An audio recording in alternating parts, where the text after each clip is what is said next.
السلام علیکم ورحمۃ اللہ وبرکاتہ۔ محترم دوستو، ہمارے چینل رب کی صدا میں خوش آمدید۔ دوستو،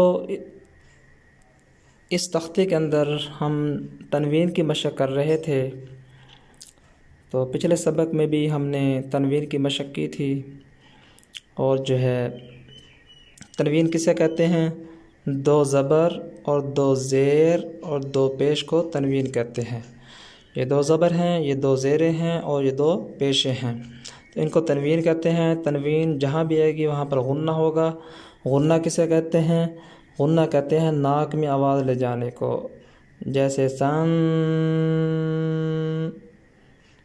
یہ ناک میں آواز گئی۔ اگر ہم پڑھیں گے سن، یہ غلط ہے، اور سین یہ غلط ہے، اور سین ٹھیک ہے۔ اس طرح سون یہ صحیح ہے۔ اگر اس کو پڑھیں گے سا دو پہ سن تو یہ غلط ہے۔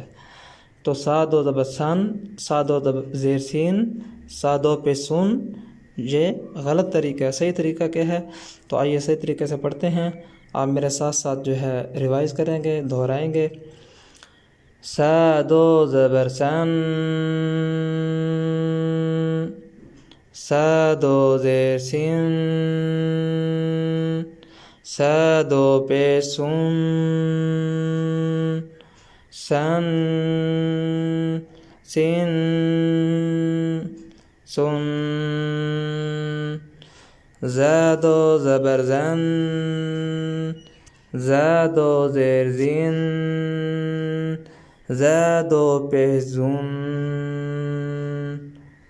زن، زین، زن، ضا دو زبر غن،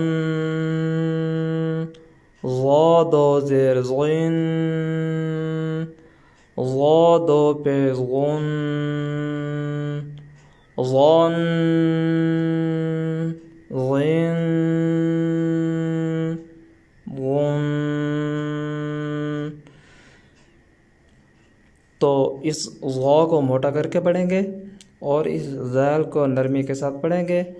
آگے زا آ رہا ہے، اس کو سختی کے ساتھ پڑھیں گے۔ سیٹی کی آواز آنی چاہیے۔ زا دو زبر زن، زا دو زیر زین، زا دو پیش زن، زن،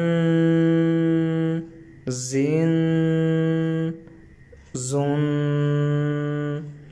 اس کو زن، زین، زن اس طرح اگر پڑھیں گے تو یہ غلط ہو جائے گا۔ سین دو زبر سن،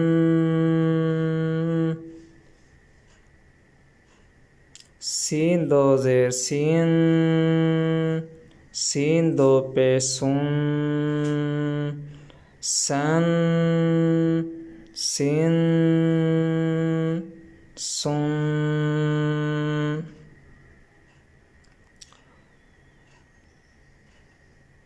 صاد کو موٹا کر کے پڑھیں گے۔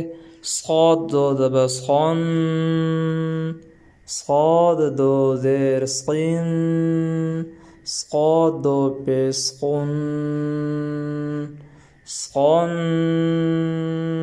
صین، صن۔ تو دوستو، آج کا ہمارا سبق ختم ہوا۔ انشاءاللہ اگلے سبق میں پھر ملیں گے۔ تو آپ سے یہ گزارش ہے کہ اس سبق کو بار بار ریوائز کریں، سنیں اور پڑھیں۔ انشاءاللہ آپ کو اچھی طرح سے قرآن مجید تجوید کے ساتھ پڑھنا آ جائے گا۔ دوستو، آپ سے گزارش ہے کہ ہمارے چینل کو سبسکرائب کریں اور بیل آئیکن کو بھی پریس کریں تاکہ ہماری ہر نئی آنے والی ویڈیو آپ تک پہنچ سکے۔